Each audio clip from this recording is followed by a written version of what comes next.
Hey guys, Chef Kev D here. Check out my latest chat with Dr. Char on the Lifebox Media channel. We're talking all about Toast Nashville. It's going to be at the Analog in the Hutton Hotel, April 21st through the 23rd. Amazing chefs, tons of great food, local restaurants, craft cocktails, live music, and more. Toast-Nashville.com for tickets. And check out my interview with Dr. Char on Lifebox Media channel. Good morning. Welcome to Lifebox Media Channel Radio Podcast. Today it's my esteemed pleasure to have on Chef Kevin D. How are you today? I'm great. How you doing? Hey, man, it's great to hear from you, my friend. Man, you keep busy, buddy. You keep real busy. I'm trying. You know, how's things been going, man? Are you still traveling a bunch? Because obviously, we're going to talk about Toast Nashville, but it seems like, man, you're in high demand. Yeah, traveling quite a bit. Have a lot going on in New England, mostly in the summer and spring, and in the fall and winter. I'm down in Florida and up in Vermont, the ski mountains, and working on some bigger projects and working with some big names. So really just trying to, never have any lulls. Right. I understand it definitely. And with the holidays coming up, obviously, people don't realize that your holidays are always a couple days later than everybody else's, because if you have family time or whatever, because, obviously the holidays are the busiest times for you in the restaurant business. Real quick, what are you preparing for anything particular for Easter? No, I actually today I'm on my way to my hometown of Hinsdale, New Hampshire, where I'm cooking for some culinary students in this class, and then I'm speaking to the entire school about my journey and how I grew up there and some of the stuff I did. So it's kind of a full circle weekend for me. So, and they're actually filming it for a show called Chronicle, which is like a 60-minute type show. So it's going to be like a really cool thing. That's awesome. Nice to see you get a few minutes, to kind of share your experiences as a chef, and you've toured worldwide, and it's one of those things that being high in demand that do you love to appreciate the idea of what you can bring to the kids as well as to adults. I think that's really cool that you can talk to kids about that as well. Yeah, I mean, the biggest thing is people are scared of it because they don't know what they're doing, and it's the timing of it all. And I just want to show them that there's some really simple things that they can do to make some cool dishes, and that's kind of where you start, and then you build from there. If you have a couple go-to dishes that are simple, 5 or 6 ingredients, you can make them great every time. So just making so kids aren't scared to actually cook and chop vegetables and do that kind of fun stuff is really what I'm going for this time. And you've been doing this for how long now, Kevin? Chef, you've been doing this for how long? So I've been a chef for 30 years. I was in restaurants for 25, and for the last 5 or 6 years, I've been mainly private. I still do events in restaurants and chef dinners and all that kind of stuff. But as far as the daily grind of a restaurant, I'm kind of past that, and have evolved into I have a private chef and event production company, which now we're doing some of these bigger events. I still do dinner parties in people's homes and festivals and kind of VIP parties, red carpet, a little bit of everything, which keeps it fun for me. So although I still work just as hard, I have a little more flexibility when it comes to a schedule. So if I want to take a Thanksgiving off, I can. There's not a restaurant that I have to worry about. So a little more flexibility now that I'm in the private world. Right. Yeah. That's definitely, I'm sure, a reward well earned. I mean, without. Yeah. I mean, I work just as hard, but it's different, right? There's a lot more like travel logistics and things like that involved. But I can be on the road for 3 or 4 days, but then I'm home for 3 or 4 days, getting to walk the kids to school and do that kind of thing. Whereas if I'm attached to a restaurant, I can't do that so much. So I get a lot more quality time with family this way because, like I said, although I'm gone for a few days at a time, I'm also home for a few days at a time. So there's more actual quality time there than, leaving at 10 in the morning for the restaurant, coming back at 10 at night, 6 days a week. And that's pretty much all you get to see Dad. Right. I'm going to ask you that quick. Do the kids have a favorite? They want Dad, hey, Pops, cook this up for me? They're kids, so they like the easy stuff. They love my pancakes, and we do homemade pizza, but it's still like any kid. They like mac and cheese and chicken fingers and all that kind of stuff. Before they tasted any of that stuff, they would pretty much taste anything. If I'm making a puree or something, they would taste it. But now that they've had the taste of pizza and chicken fingers and all that, that's, like all parents, that's the deal. But I'm trying to get them to explore the things still. Don't you love going to the major restaurants and I want some chicken tenders, Dad? You're like, really? Yeah, pasta and butter, chicken tenders, pizza, like it's the same, just normal kids. Right, exactly. We all do. I raised 5, man. It's the same deal, man. I understand that. Now, Chef, how do you keep things fresh as far as the idea? You tour and you go different places, and like you're coming to the Toast of Nashville, April 21st to the 23rd. How do you keep your ideas fresh, man? Because you are a very creative guy. I mean, I've watched you on TV. I've obviously, I've had you on the show and everything else. But how do you keep things, fresh and popping? Because that's really hard to do in the restaurant business, I think. Yeah, it's super tough when you're in a restaurant, I'll say that. But being able to travel around, and oftentimes it's a different state or a part of the country with different produce, or, if I'm in Dallas and we're doing a pig roast or whatever it may be, I get to use that local seasonal stuff, which keeps it new and fresh, where, one day I might be in the Northeast, and then I'm down in Nashville, and then I might be in Miami. So all different styles of cuisines, always a different menu, different group of people, which keeps things fresh, different cocktail pairings and stuff like that. So doing this really, really keeps things new and fresh for me, because I just get to see and do, I get requests for different types of menus and different, sometimes it's family style, sometimes it's the 7-course tasting menus, fine dining. Other times it's, like I said, a pig roast, or whereas if I had, my restaurant or restaurants, I would be doing lots of the same stuff over and over again, because consistency is key in the restaurant. But to your question, being able to travel and meet new people and do something new every week is what keeps it fresh for me. I love that. And the idea that, I think you hit the nail right on the head when you sit there and you said about the fact of going to different areas. You can get to know Texas very well. We'll say Dallas, like you said, but depending on what time of the year you go, to what the fresh produce is, I think that's what leaves it unlimited, is because depending on what time of the year you go and everything else, it really gives you a different selection, right? Yeah, in the wintertime, you're looking for comfort foods and braised stuff and some heavier stuff. And then in the summer and spring, you're looking for your lighter stuff and more salads and fruits and vegetables and lighter sauces. And so just the normal changes you would make seasonally in a restaurant. But in the private world, I get to utilize what's local and where I'm at and what those people are wanting. I love that. Now, tell me a little bit about the Toast of Nashville, man. We're going to get to be able to get to hook up for a minute or two. I mean, I'm excited to see you, pal. So, I mean, tell me about this. You're coming into Nashville. I mean, Music City. Yes, I love Nashville, first and foremost. And then I did a show called Front and Center, which is a PBS music show, which has been on for 11 years, at the Analog Music Listening Room in the Hutton Hotel. Right. And I did 3 nights, Gavin DeGraw, Drew Holcomb, Peter Frampton. I cooked for them. We did VIP pre-parties, and it was just an amazing time, and the vibe and everything. I just love it so much. So I said, I want to come back here and do some kind of event. And I have this kind of, idea of these boutique food and wine festivals, because, all of us quote-unquote TV chefs, we do food and wine festivals all over the country, right? And they're usually in a hotel or in a banquet room or kind of the same casino, stuff like that. I have an idea to do these in like really cool venues. So I did one here in Newport, Rhode Island, a castle on the water. I want to do this one at Analog, where we're doing a boutique curated food and wine festival where there's bourbon and spirits, and there's local restaurants, and then there's a chef stage with Maneet and Kristen Petroni and Kevin Bludso and myself and some other cool people that are actually cooking up on stage.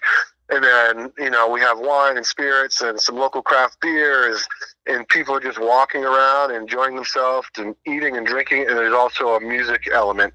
We have Tim Hinckley, who played with Bad Company and Bob Seger and every 70s, 60s, and 70s rock band you can possibly imagine. So he's going to be playing a couple sets. We got DJs.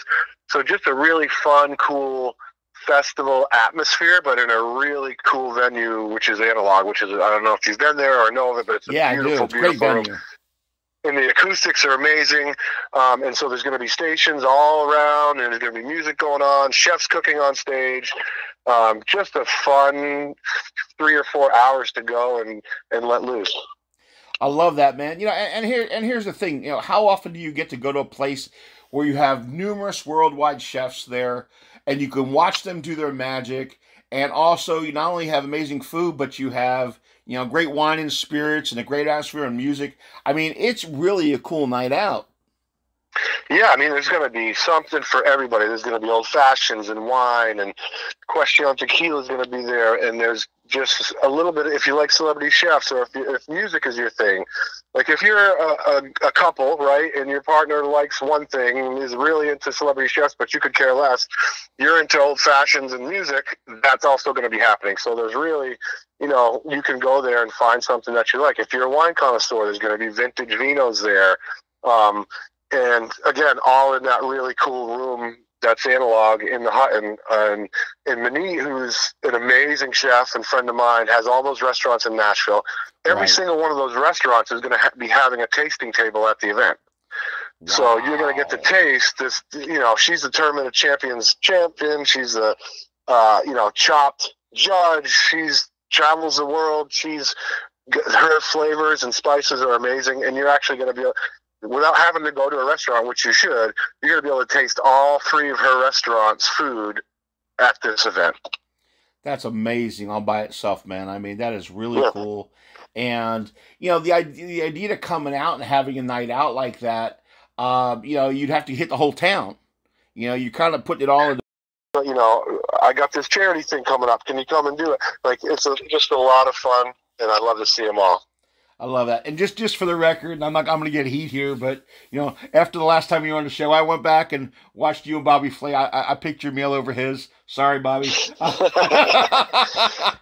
Oh, man. See, when I was on there, which was a few years ago, he rarely ever was beaten, right? And so that's changed quite a bit in recent history, but there's no shame. You know, I take something away from everything I do, win, lose, or draw. Obviously, I want to win all the time because I'm a competitive guy, but hanging with Bobby, being in the kitchen stadium, you know, making connections with producers and other chefs and being a judge and doing all this stuff, that's what it's all about. The win is huge, and you can throw that on your website, and it's awesome, but it's really the relationships and the connections that you make, and, you know, don't cut your finger off to make yourself look like an idiot. And, you know, good things are still going to come of it.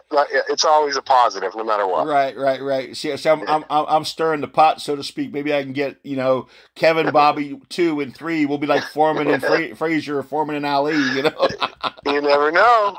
You know, I mean, we'll get this game on tour. You know, I mean, you know, we'll pay-per-view sell it out.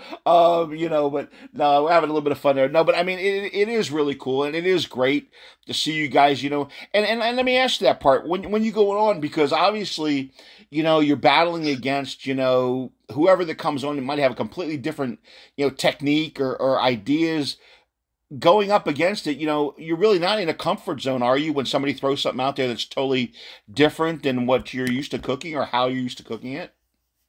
Well, the first couple times, no, because you're nervous and you're concentrating on what the other person is doing. Right. But if you just go back to, you know, what an old chef mentor of mine said to me 20 years ago when I had some big opportunity, just go and be a cook, right? So if they throw an ingredient at you that you've never seen before, it's really, excuse me, important to say, okay, this looks like this. I can plug it into this recipe that I've done before, and just think like a chef on your feet.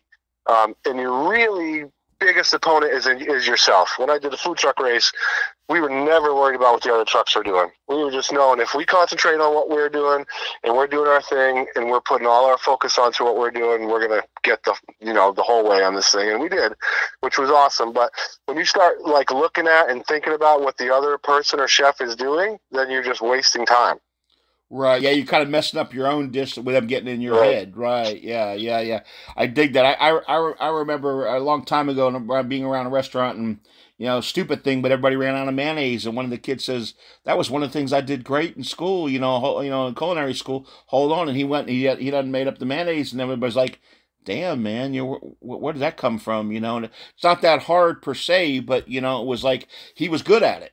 And man, it saved the day. It saved the day, you know. But and there's a million ways to do things, right? So I mean, just because, and I know a lot of chefs, and some of them I've worked with, and not to name any names, but some of them have like the top #1 restaurants in the country, and they're amazing at what they do. But if you take them out of their natural element and put them in another kitchen or something else, they don't know, because they've been doing the same thing for 20 years over and over, because they do it so well and because they're the best in the world at that specific thing. Right. They don't think on their feet. They don't know, if I don't have this size whisk, I can find something else, or the wrong size hotel pan. Like, being a chef, you're making those decisions all the time. It's very rare that you walk into a situation and you have every single thing you need and everything's laid out for you the way it's supposed to be. Like, you don't have this, I'll use that. You don't have this pan, I can do it here. You got this piece of equipment, I'll do it here. And that's a lot of what being a good chef is about thinking on your feet. Yeah, I like that adaptation part, and I'm a creature of habit. I like the spoon being in the same damn place every time, but so to speak. But, at the same time, you're right. If it's not, you don't have time to goof around. Right, and for me, I go into a new kitchen almost weekly. So it could be a client's kitchen or right. an Airbnb in the Hamptons that I've never been to before, that I don't know if the stove works. So I have to know there's 5 different ways to do things, because if you're stuck out at an Airbnb somewhere a half hour away from the store, and you have what you have, so you have to be able to make it work, or else this dinner party's not going to come out the way it's supposed to. So it's all about solutions, right? There's no failures. It's all about, I can tweak this, I can change that. Maybe have to cook something a little differently, but we're going to still make it amazing. I love that. Let me ask that quick, Chef. How good do you think you became a much better chef? Because, look, you're going from kitchen to kitchen, different pans, different temperatures, different stoves. Obviously you have growing pains in that. Correct me if I'm wrong, but you have growing pains in that. Was it frustrating, or did you adapt fast? Yeah, the first few times is frustrating. You don't know what people have, but now I can tell you what some of the stuff that every kitchen has. They're going to have this, they're going to have that. I know for a fact that they have that. If I forgot this, I don't have to worry about it, because it's going to be there. They're just kitchens that have certain things all the time, and you know that. And you just got the hang of. You just got the hang of. These pots are cook fat, hotter than other ones. You've got the hang of what you kind of the tricks of the trade. Yeah, and you also, you can't get rattled, right? Because if you have an hour to make a meal for 15 people, it's 4 courses. You got to get rolling on things, and everything has to be timed out perfectly. So if you're worried about a certain spatula or a knife or a piece of equipment, then you're going to get behind, and it's not going to work. So really, just don't get rattled. Figure it out. Keep plugging away. A lot of this stuff it's rare that I go into someplace and I'm cooking something for the very first time, right? So I've done all this stuff many times. There's no reason to get rattled. It takes a lot to, for me to show up on site, whether it's an event, a festival, a dinner, it would take a lot for me. I've never not pulled anything off. Let's put it that way. So unless it was a catastrophic weather event or something like that, you just roll with the punches and make it happen. Right. Show must go on. I dig that. Exactly. What do you have coming up, Chef, besides, Toast Nashville, April 21st to the 23rd? What else do you have going on? Yeah, going to the old school and filming. That's going to be like a full circle moment. Then we got Toast Nashville. Don't forget to go to toast-nashville.com for all tickets. Also that weekend, we're going to be doing a really fun chef's collaboration brunch at Maneet's Ale House right in the Gulch. Nice. So the 5 of us chefs are all doing a different course. We have John Emerald Distilling sponsoring the Bloody Mary bar. It's just and you're gonna get to talk to the chefs. We're gonna come out between courses and discuss our dishes and all that. So that's happening at Chauhan Ale House on April 23rd on Sunday. Tickets are still available, but we're more than half sold out already. Tickets have only been on sale for a week. So that's also at toast-nashville.com.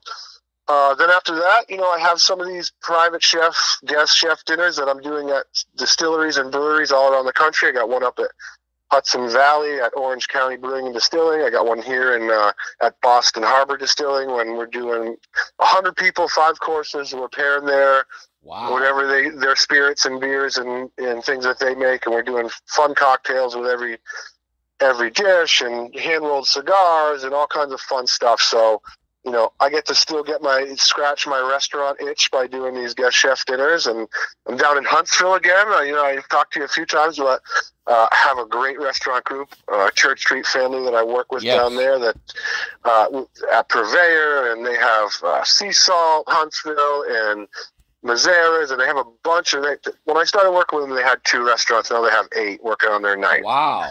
Congratulations. Yeah, so we're going down there to do another weekend. Brian Duffy from Bar Rescue and myself and some other chefs are going to do a little mini festival and some guest chef dinners down in Huntsville, Alabama, which I love, by the way. It's a really cool city. NASA's there. They got a new soccer team, new baseball team, new amphitheater. The place is really, really up and coming. Rooftop bars. It's like a mini Nashville in a way. That's really love it. Now, I'm gonna, because I know you're short on time today, Chef. I'm going to ask 2 quick questions. One, best advice to somebody, summertime's coming up. Best advice on somebody making a plain hamburger or steak? Keep it simple. Heavy salt and pepper. Grill it a couple minutes on both sides. Let it rest. Slice it, a little sea salt. And if you want to make a sauce, go ahead. But, some fresh garden tomatoes and a nice steak or a nice burger. I actually just had my first burger of the season last week. Got up to like 60 degrees here in Rhode Island, so we got the grill out. We did some burgers and some corn. Obviously, Florida corn, not from here, but I would say just keep it simple. Don't overthink it. Don't poke it and prod it. Throw it on a medium-high grill. Sear it with salt and pepper on both sides to your favorite temperature, and always let it rest for 2-3 minutes, and that'll lock in all those flavors and juices. I love it. I appreciate that. And where can everybody find you on social media? ChefKevD.com is the website. Social media, I'm most active on Instagram, which is at ChefKevD1. You can see everything that's going on, links to Toast Nashville and Huntsville. And up here, I'm working with Newport Polo, which is a really fun thing on Saturdays in the summer. There's polo matches. I'm doing different foods because it's international. So they have Spain comes in, Ireland comes in, Ukraine comes in and does a polo match. So I'm doing meals, kind of, international meals to go with the team that's coming in. So that's a really fun thing that I got going on this summer too. That's outstanding. Ladies and gentlemen, you go check out Chef Kevin D. Toast Nashville, April 21st to the 23rd. That's toast-nashville.com. Man, tons of celebrity chefs that are going to be there. I really appreciate you taking the time, Chef D. Kevin D., I appreciate you. Thank you so much. You will come back on again, right? Absolutely, and I will see you at Toast Nashville. Absolutely. Lifebox Media Channel. We are